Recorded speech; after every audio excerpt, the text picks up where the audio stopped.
Time for another movie review. Still stuck in 1959.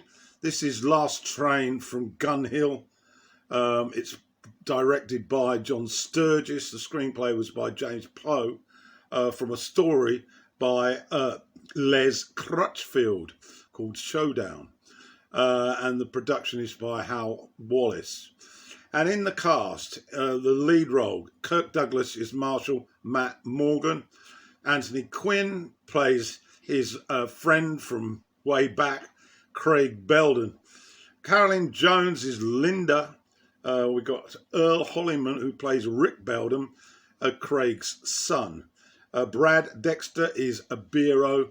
That's Matt Morgan's son.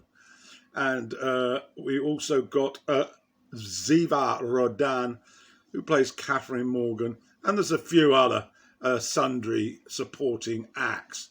So let's get on now to the plot of this Western that I thoroughly enjoyed. In the movie, we're on a deserted trail. Catherine is returning from an Indian reservation. She's a native Indian and she's with her son on a horse-drawn buggy. Then two drunks, namely Belden and a friend, are running around on horseback and getting into horseplay, and they decide to follow her and harass her.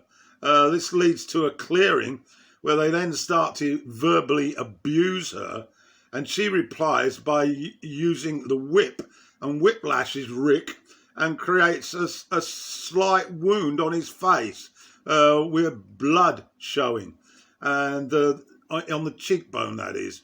And this leads to him reacting, and he rapes and murders her in full view of her son. Whilst this is nearly complete, the son manages to steal a horse, one of the horses that the two have, and returns home to tell his father. And a very angry Marshal is there to receive the news. And he's intent on finding those responsible at all costs. Now, there's a bit of history between Douglas and Quinn. They have in the past been sort of acquaintances. And because the son stole the horse, the saddle has got the design that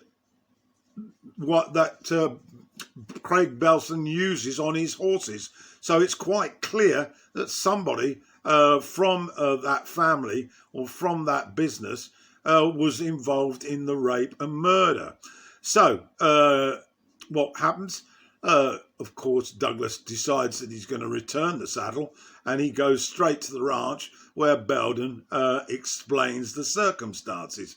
Now, Belden is a bit of he's a very affluent, rich ranchman in the area, and tends to dictate what goes and what doesn't in the small town called Gunhill. More about that later.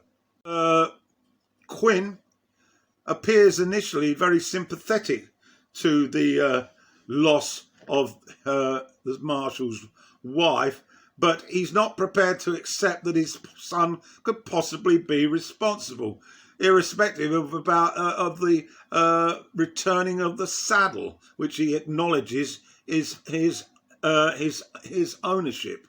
And then an impasse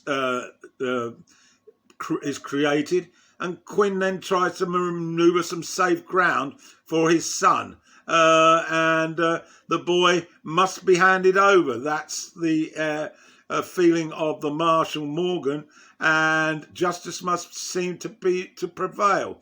But Quinn's love for his son results in a potential standoff. Well, moving on a little bit, that standoff takes place in Gunhill. And as the town is, of course, basically the business empire of Belden, it's pretty difficult for the Marshal to get anybody to say anything negative about Belden or his son. He owns or partly owns everything. Now, the question begs, can the good triumph over the bad? So Morgan, anyway, managed to track down the son and captures him and holds him up in a hotel. And then we move to the climax, It's an extraordinary series of incidents, and I won't go into too many details. Basically, we've got two great performances in here by Kirk Douglas and Anthony Quinn. The magnetism is clearly seen. There are some lighter moments, but the climax shows us the character strength. It's pretty standard fare type of Western, the good versus the bad, and very macho, egocentric in its delivery. But I absolutely loved it, and I think you'll love it as well. That's my review then on Last Train from Gunhill.